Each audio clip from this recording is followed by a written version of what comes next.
ASOT. ASOT stands for the Advanced Strategic Optimisation Tool, and that's hence the reason they wound it down to ASOT. This has been co-developed by ISBL and Andrew Hamilton. Andrew Hamilton had the concept of developing this new edition of the tool to expand on the original jointly developed ISOT, ISBL, which is the ISBL School Optimisation Tool, into a diagnostic tool that would not only create ICFP metric, but advise the user on what these metrics could indicate and the purpose and the reasons why, so that the strategic leadership can discuss whether the outliers are acceptable and in line with their strategic intent that need to be addressed.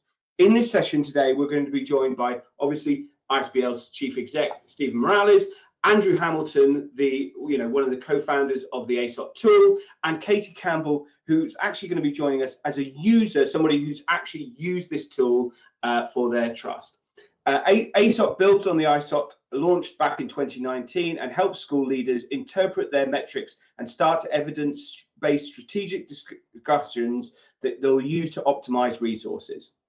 So let me tell you a little bit more about our couple of fantastic guests that we've got today, Andrew Hamilton and Katie Campbell.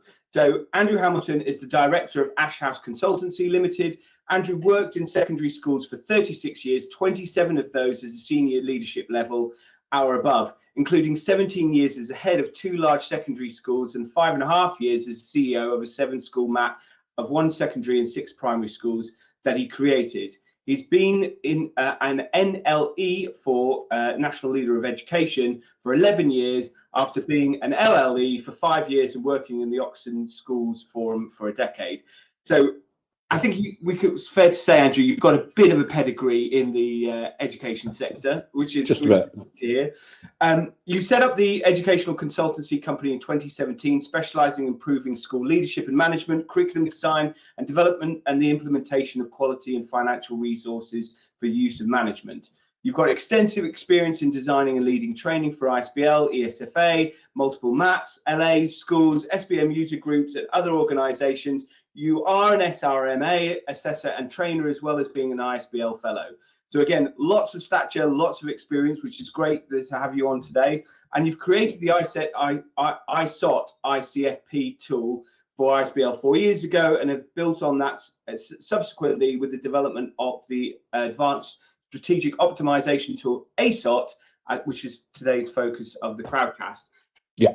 I'm going to make apologies to everybody listening. There's ASOT, ISOT, ICFP, and ISBL. I'm definitely going to be tripping over my tongue, but just bear with me, all of you. And also, I'm joined by Katie Campbell, Head of Finance at the Bishop Wheeler Catholic Academy Trust. Katie is a qualified accountant and experienced working with academies for over 11 years. Initially, she started her career in accountancy practice, training with large national accountancy firm based in their head office in Leeds. This is where your experience at the academy started, assisting them with accounts preparation, audits, and pensions work for the number of academy clients. Katie then decided to leave your accountancy practice and join the Fellowship of Education and start your practice in 2014, where you joined BWCAT as their head of finance. Since then, you've joined the trust. Katie's seen the MAT grow from its initial 6 academies, 1 secondary and 5 primaries, to its current size of 13 academies, 2 secondaries and 11 primaries. In this time, you've developed a finance function, fully centralized finance team, including ICFP as a core tool in supporting the trust and its academies make financial decisions. Katie, thank you so much for coming and joining us today as well. Really appreciate to have you here, and it's lovely to have the theorist, the co-founder, and absolutely the pragmatist all together, in this one session. So apologies for the acronym stumbling, but I think we're going to have a really good session today. Stephen, if I can come to you always at the start of these talking heads, why has the DfE and ISBL turned to such a focus on schools using ICFP? Thank you, Ryan, and it's a pleasure to be with Kate and Andrew today. So I think that the first thing to say is that integrated curriculum-led financial planning, or integrated curriculum financial planning, whatever way you choose to phrase it, is not new. it's something that's been around for a couple of decades. And for those that have been around for long enough, there was something called Cosmos, which was one of the kind of the original approaches to pulling together curriculum ambition and sustainable financial planning, and it has proven to really help trusts and schools focus their mind in terms of how they deploy important resources, and it does this by essentially recognizing the importance of a carefully developed timetable, and deploying resources to that timetable in a way that is sustainable and appropriate. And it really does, I think, at its core, it brings the pillars of leadership together. So business, pedagogy, and governance, and it really absolutely means that you can't do ICFP in a silo.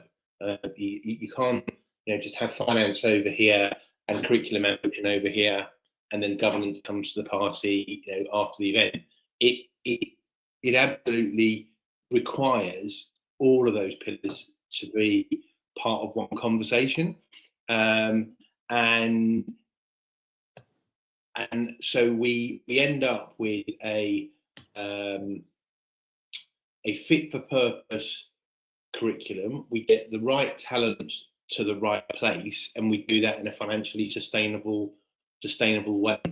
The other thing to say is that whilst there are nationally recognised metrics, and that's a central part of ICFP, and it provides schools and trusts with the opportunity to compare their spend trends with other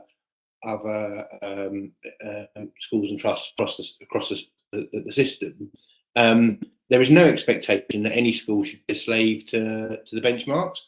The idea is that you diagnose your situation, you have a look at where you're an outlier, and you then embark on a conversation. Now, if you choose deliberately to spend more than the national trend, so be it.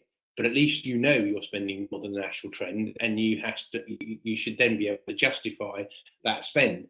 But it's a bit like, for those that don't embark on it, for me, it's a bit like somebody driving a car on the motorway without a speedometer and saying, I'm driving at 70 miles an hour. How do you know? How do you know you're driving at 70 miles? How do you what's to say that you're not driving at 90 miles an hour and you're about to have a terrible crash?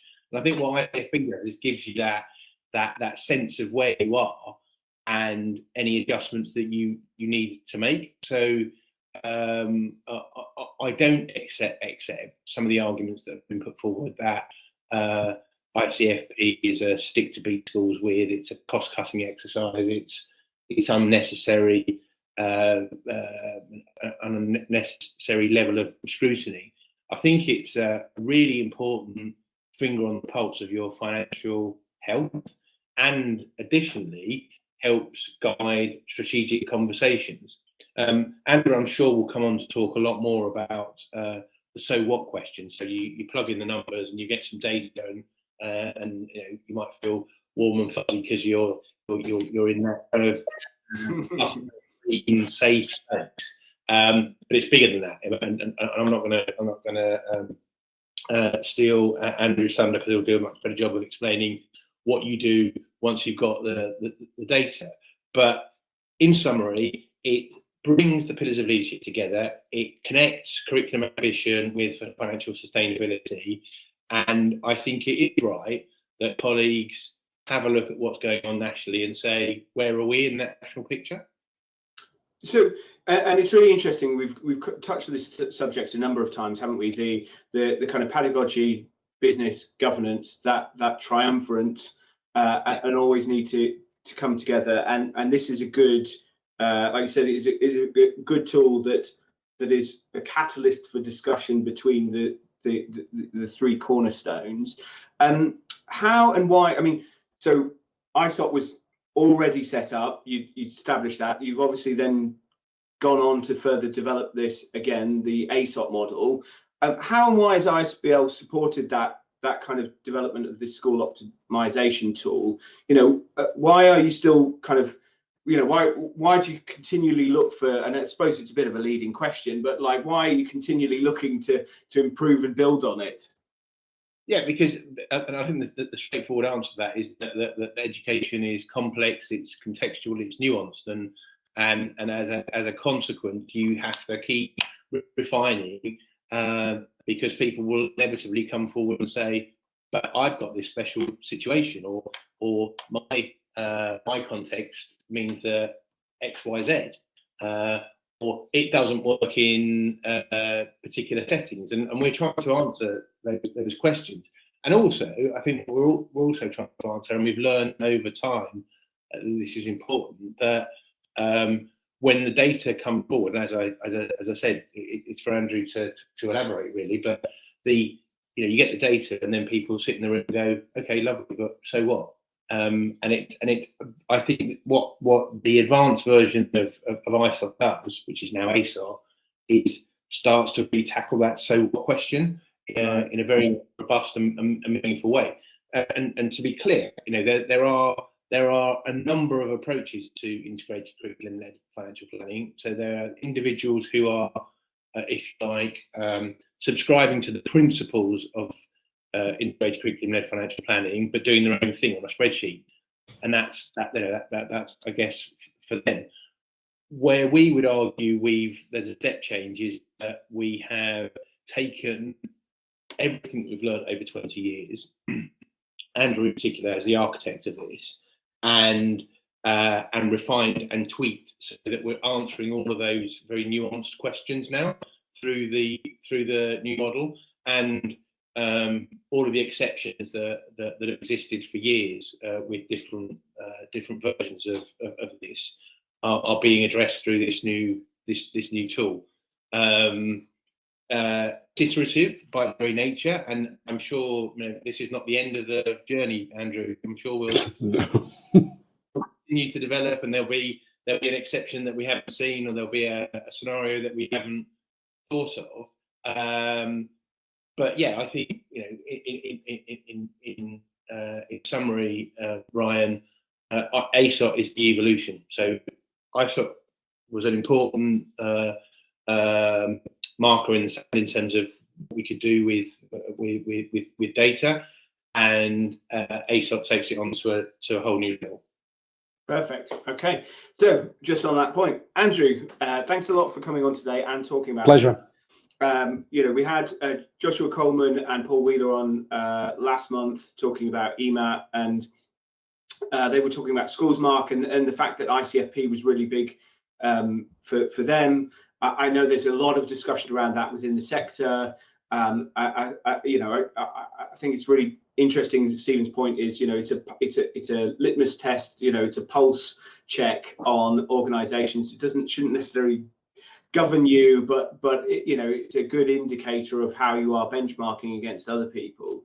From your bio, you've got the t-shirts, you've got the scars, you've got the medals, you've got like time served. How did you come up with this as well? Especially, how really interesting as well, coming from a headship as well, producing this tool, which I find fascinating as well. How did you come up with the initial ISOT tool? Well, the reason I've got the experience is I've been dealing with what was curriculum-led financial planning since the implementation of local management of schools back in 1988, which is a very sad thing to say. But why did I come up with ISOT? Basically, because when I did take early retirement and was wanting to continue to contribute in the sector, I basically wanted to become an SRMA. The accreditation involved multiple calculations in a very short space of time. Stephen was actually interviewing me on that day. And so I developed the bones of ISOT to enable me to do all the calculations very quickly, very rapidly, and concentrate on the analysis rather than on number crunching. And it was the provision of the evidence that I was able to do, and was very successful in being so. However, with the growing importance of using ICFP to diagnose where issues exist in schools' financial and resource use management, it was clear and became clear that both SRMAs and school business professionals generally needed support. That we were very fortunate to lead to the I'm looking at Stephen and thinking this is whether this is a good decision, but a happy marriage with ISBL to support sector school business professionals by creating a tool that they could use to help them apply ICFP effectively. And that's where the original version of ISOT came from. And so, but there are lots of like ICFP tools. I mean, we're seeing some come out from the sector. We're seeing some come out from, local authorities. We're seeing kind of edtech providers start to create them. Just out of curiosity, we'll get Katie back in a second. Just out of curiosity, why did you feel that this tool was specifically needed, if that makes sense? Well, I grew up, and Sam Ellis is one of my heroes as a secondary head and ASCL and what have you, and learned a lot of what I know from him and his processes. And there are lots of tools out there. Many of them are very good, but all of the tools, and including ISOT, have their limitations. Some are very difficult to follow. Thresholds are not up to date as they might be. Sometimes they're limited to academy comparisons. They could be focused mainly on secondary rather than on primary. And so you get inaccurate application to primary schools. There may be a limited sample size for the thresholds that they're using, rigid requirements on elements like class size and curriculum, and probably too many metrics being used without the purpose being clear. School business managers and SRMAs really needed an easy to use, a user-friendly tool that focused on key metrics that would tell them the vast majority of information that they needed, but based on a relatively small, narrowed down range of metrics, but also that were user-friendly and that used readily available data that was not over complex, and it highlighted where the issues that they had were. ISOT did that. In the same way, it was equally applicable to infant, nursery, junior, primary, secondary, all through settings, and usable in individual schools, in SATs, in multi-academy trusts, in local authorities. And it looked back. And one of the important things is that most of the tools look back. The benchmarking, they all look, what's happened, what's been happening. And ISOT did that as well. But it also looked forward and enabled you to start to plan and model the future use as well. And that for me was a significant game changer. ISOT had and has the most up-to-date thresholds that are regularly updated in timely fashion. It was easy to use and apply, and it used a suitable range of metrics to give the maximum amount of information that only required readily available data that weren't over complex and made people go, oh, I'll try ICFP, and then get stuck and lost and not know where to go with it. Okay, brilliant. Just quickly trying to get Katie back in the rooms because I know we're kind of keen to do that. So did ISOT have any limitations? Was there anything, and can you just expand on, what some of those might have been? Yes, as I said, each and every tool has limitations because of by the nature of when you've created it, when you're using it, what knowledge and information is available, and the accessibility of the data in terms of the generality of the data, rather than just looking at the narrow range of schools. So yes, ISOT had limitations. There were things like, and I was working with a trust this week who said, we're really pleased to see that ASOT's there because with ISOT, you had the issue that you've only got one year thresholds and that apply to everything. Right. You've got one set of thresholds that are applied nationally, and we're a London school, and it was causing us real issues because we didn't feel it was right for us. And that was a learning curve for us, if you like, that you shouldn't just be using the one threshold, the one region, the 1 year's worth of a threshold. You needed specific thresholds for each year you were analysing. Right. You needed specific thresholds for each region you were analysing. So, and the other aspect of it was that one of the things that school business professionals need and use is the reporting mechanisms. They want to be able to easily export into reports that they can report to governors and senior leadership to give them the evidence that they need for their decisions. with the original ISOT tool, there was limited exportability for reports, and it was a bit clunky. Great to see Katie back.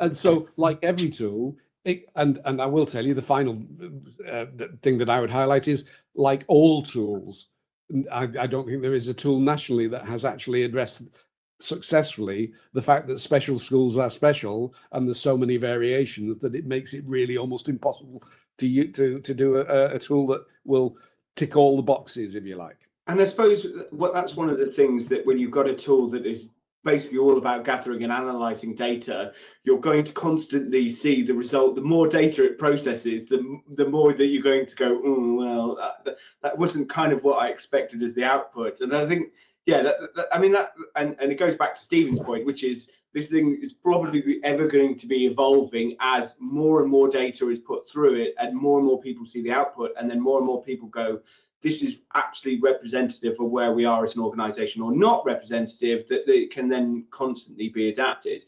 So what makes the ASOT tool actually different? Well, for me, one of the key elements that was a limitation, if you like, as well, was the fact that once you'd got the information from ISOT, once you'd got the fact that, yeah, you've got an issue there, it was like saying, okay, it was like going to the doctor and finding you've got temperature, and the doctor going, yeah, you've got a temperature. and so what? So what you need to know is it important? Do I have just a mild fever, or do I have something really nasty and horrible? So it's about being able to look at it and quantify how big the issues are. You know, you've got an issue. How big is the issue? Is it important? Will it have a major impact? Do I need to sort it out? Or can I just ignore that and carry on with what I'm doing? And the ASOT tool began to develop and address all the issues and limitations that all the tools and even ISOT were showing. And that's why it's now developed in this way. It is evolving. And it also to do a lot more to support school business managers, school business professionals, CFOs in their roles in schools, in SATs, in MATs. ASOT's initial design was to do everything that ISOT did, but so much more and better. It includes year-specific thresholds for every year of the analysis. It includes a split for regions in terms of, so it deals with the issue of London schools having significantly different pay rates, and therefore the thresholds, the average teacher cost, the per lesson cost will also be significantly different. It allowed for the real metric challenges that were associated with those schools. And it also dealt with the exportability of data outcomes and made it really easy to use. That was the essential beginning. Then we got creative. It's taken a while. The initial version, I will tell you, the initial version of ASOT I presented to Stephen in 2020. It's been a long time in the cooking. Well, during the middle of a pandemic, you went, yeah. I was twiddling my thumbs at home. You know, what do I do with the creativity? Well, what we knew was that school business managers actually needed to know what the impact of the metric values was and the size of the issues that it was being identified. So to do that, we designed and created ASOT to be ISOT, but with superpowers. Right. First of all, the RAG-rated efficiency metric sheet highlighted issues, but was cumbersome for reports. So what we've done is we created a summary sheet of the efficiency metrics that could be output really easily for governors' reports, senior leadership reports, and communication with outside bodies. The school business professionals needed to know the size and impact of the issues that might be having. So we created an inefficiency values sheet that actually allowed us to give the size. Okay, this is an issue, but this is the potential size of the issue you've got. And that really has been a game changer in terms of most of the stuff that's done. So it looks at the impact and potential resource costs of what the metric values are showing you. It really is giving you the so what. Right. And as most schools actually that are having issues and are really struggling, they're having a structural deficit being caused by the staffing they employ. And so ASOT provides a structures output page that highlights the two most typical structures that would be expected in a school of the size that the school is, so they can be compared in structure and in cost to what is actually in place. Now that really is very different. It's saying not only is it identifying how you're using your resources, it's saying this is how you could structure your school and be within bounds.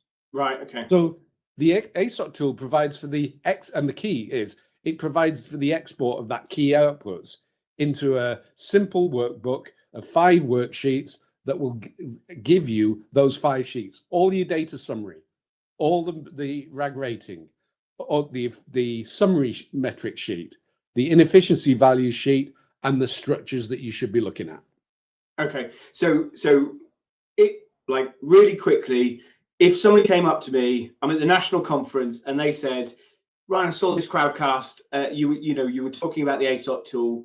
What kind of sentence or kind of short paragraph should I say to them? Okay, I'd be saying ASOT provides everything that ISOT did. It provides a user-friendly, easily applicable ICFP tool that uses readily available data to create and deliver a highly effective ICFP analysis of your school. It generates those detailed analysis of issues that exist with the wherewithal to present them easily to all audiences in an effective manner as it quantifies their impact and seriousness. It provides the evidence. It provides school business professionals and school leaders with the detailed evidence and an objective analysis of their resource use effectiveness, so that it helps guide and improve the timely strategic decision-making that's essential in what is a volatile and challenging financial environment. More importantly, it can save all senior business professionals and senior leaders significant amounts of time and money that they might otherwise be wasting, and can put it back into investing in the education for the benefit of our children. Boom. I think I'm going to definitely go for the last one, like as the sentence, because I think that would summarize. For me, really that's well. what it's all about. Yeah, absolutely. And so thank you for that. And it's Andrew, I mean, it's I can see you just incredibly passionate about it, which is and it's lovely to hear that, because it is a complex situation. There's lots of variable factors. It's great to hear that things are kind of growing and developing. Katie, if I can come to you, please, as the kind of, as an instigator of this, and I'm fascinated to know, you come from obviously commercial accountancy, and where you were involved from a commercial practice in education, and then you kind of made the transition, and that's welcome to the club, basically. Well, you're indoctrinated now, aren't you? Yeah, having done 11 years. But tell me, how many schools, and we mentioned about the number of schools in your trust, but how many schools have you been working on ICFP in relation to those in total? Yeah, so we use ICFP on all 13 schools. Right. Okay. We have integrated ICFP into our monthly management accounts. So it is reported on regularly throughout the year, so that the head teachers at the coal side can make the decisions with the data behind them, with the backing of the metrics and the information behind them. And do the reports that that obviously Andrew's mentioned before ASOT was out there, did you find it difficult to kind of communicate and have those conversations with head teachers and governors? Were they just kind of looking at this data going, like this, it's kind of the matrix, isn't it? like people are like, I don't actually understand what this means. Absolutely. And coming from a financial background, we're all about statistics. We want numbers, we want data, whereas the head teachers are there and actually have the children in front of them, and they're making more emotional decisions. The tools give us they give us the information that we need to make logical, scientific-based decisions on the finances within the schools. And the new tool in particular, the ASOT, has, like Andrew's mentioned, it has all the extra bit of information. It makes it a lot easier for the head teachers to understand. The data's presented to them in a really clear way, and it's, as I say, it's become our regular monthly management accounts. It's a lot of the data is included in there, and it's just normal and everyday for our head teachers now to be talking about ICFP. Right. Okay, that's really interesting. How did you get everyone on board? Like you said, everyone here has worked either in schools, with schools. We all know that there are these lovely, energetic, turbulent, and it's interesting you use the word emotional environments, and I absolutely think that's there. you know, to try and and a lot of, I know that a lot of school business professionals will be watching this, and they really struggle to maybe get their senior leadership team engaged, you know, with this sort of practice, because they're like, it's not really, you know, you're the killjoy, and which can come across like that, right? You know, not like, oh, you're the survival, you're making sure that we survive, but more, you know, this is the kill. How do you get them on board? How did you bring them into kind of wanting to do this, like you said, so it's part of your ongoing management practice? So, I mean, I was thinking about this before we came on, and I was talking to my CEO and our COO, and we both said the key thing is leadership engagement. If your CEO, like ours is fully engaged, he is driving it throughout the trust. So if it's coming from the top and being driven down, head teachers see that it's something that the trust wants to do. Our CEO fully engaged, and in fact, when we first took it on in 2017, that's how long we've been using ICFP, Darren was the one doing the numbers himself for some of our secondary schools. So it's key that they're engaged. Also, we were open and honest with our head teachers. We were looking at 3-year forecasts. The forecasts were not looking pretty at all. We were falling off a cliff in year 3. We needed something to happen. We needed some change. We needed to rebalance the budgets. We found, as most schools will find, 80% of your costs is going on staffing. The rest of the school gets neglected. The buildings get neglected. IT gets neglected.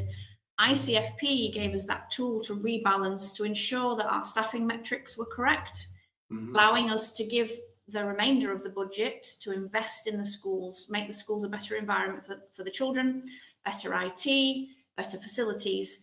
That was a real game changer with the head teachers, because once we started doing it with 1 or 2 schools, they could really see, oh, that school's being able to invest now in other things.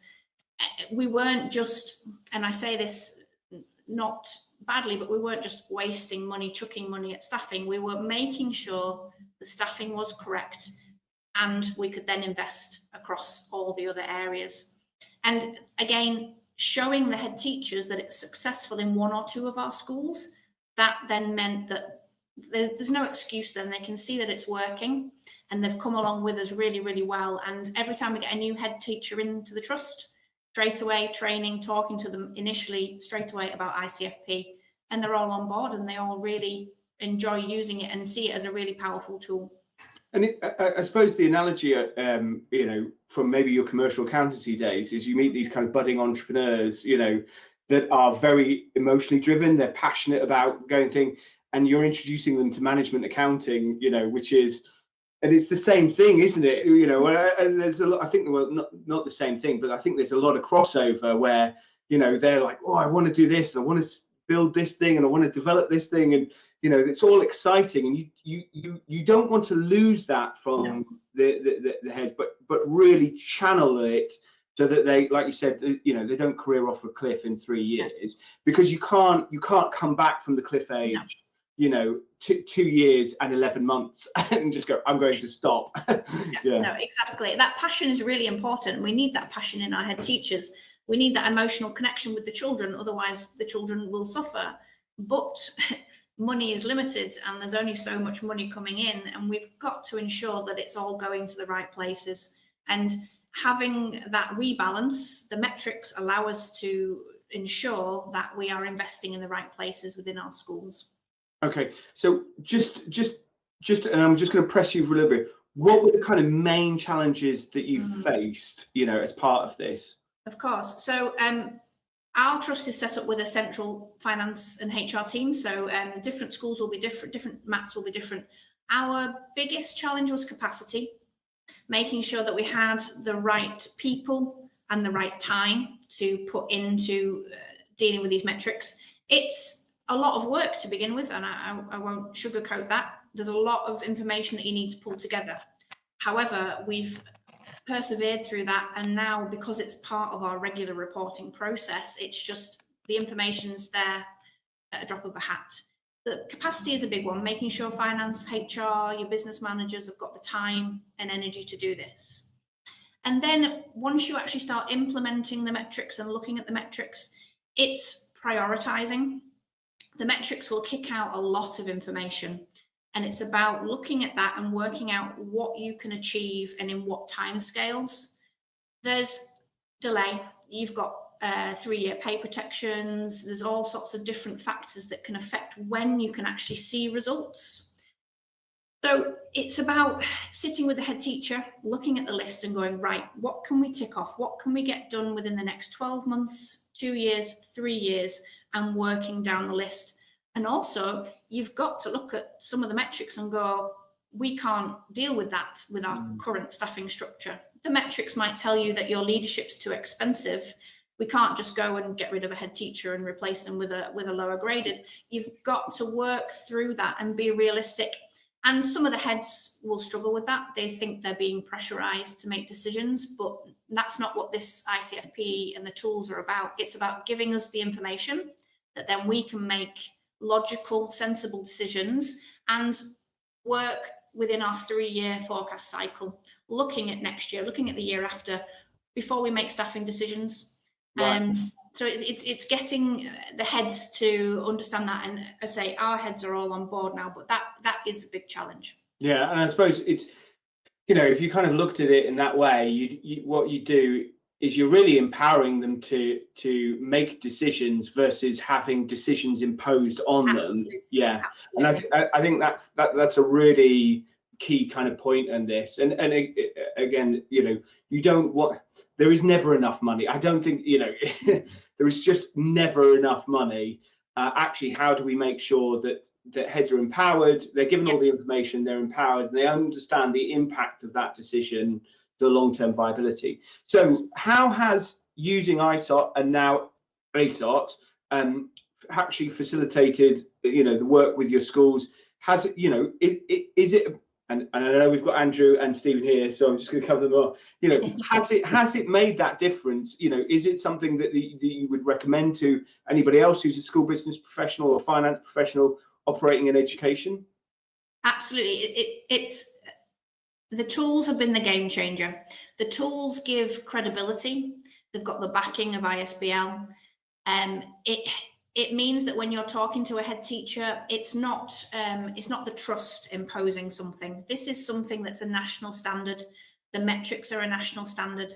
The tools give that backing so that you can get the head teachers to come along with you a lot easier. Sometimes, you know, we can be the big bad trust. We've got to make those bad decisions, but having the tools allows us to explain to the head that we're not doing this just because.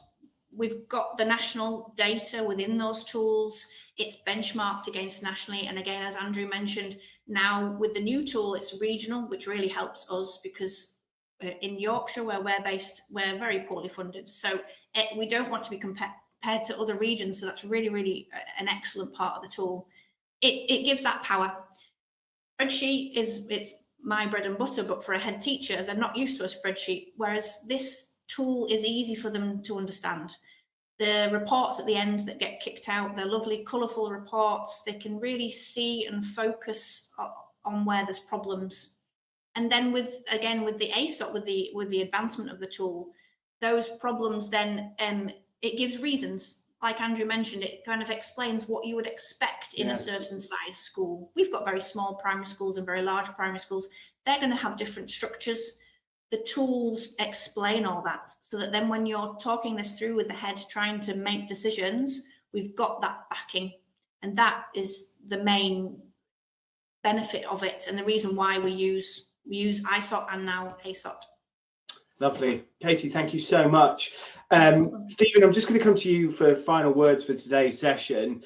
I mean, you know, really interesting this, you know, the conversation today, just the depth of thought that's going on, the advancement and the continual development. You know, I think Andrew's kind of statement that really this is going to save all school business professional senior leaders a significant amount of time and money that they might otherwise be wasting or not investing in their education provision. But also, like kind of Katie's reference to the fact that this is a head teacher, you know, senior leader empowerment tool more than anything else that actually is sympathetic and empathetic to the outputs needed between that triumvirate of business, pedagogy and governance, you know, so that they all get the kind of the thing that makes sense to them, and I think that's there. So just, any really kind of roundup or final words that you've got from today's session? Yeah, it was great hearing from Katie, and she made some very powerful points. I think what's the end game here, and I think that is the optimal deployment of talent and of resources. Talent in the form of teachers and resources. They come in all sorts of shapes and sizes, whether it's buildings or equipment or books and pens and pencils or energy. They're all resources. But how we optimally deploy those resources matters, and it does vary. And some schools across the system are doing it incredibly well, and some not so well. Not deliberately. I don't think it's deliberate. I don't think anybody sets out to deliberately be wasteful or inefficient. But I think what ASOT helps achieve is that optimization piece. I think that's the really key thing. And just a little bit on culture. I think that's really important, and to bring the right actors to the discussion, and to embed a culture, an ethos, if you like, that is trying to do the absolute best it can with the resources that are available at any given time is the right place for us to be. And we do get a little bit stuck sometimes. So the broader debate about whether there's enough funding in the system or not, it's an important debate to have. And of course, we'd all like to see more investment in education, and we'd like to see education as one of, if not the priority, but certainly up there. But we have to work with what we've got, and we have to do the best with what we've got for the children that we serve. And we can't spend a decade moaning about there not being enough money and leave behind a decade of learners. So for all those reasons, I think this is a force for good. So huge thanks to Andrew for his intellectual capability, and for designing and being the architect of this solution. It's brilliant to listen to a frontline senior practitioner talk about implementation. So thank you, Katie. And I think for those perhaps dissenting voices, those that are sceptical about this, I don't think anyone in this room is about trying to make life difficult or cut funding for education. Actually, quite the opposite. What I think we're all committed to is whatever resources we've got available, is doing the best we can with those resources. Great. Okay.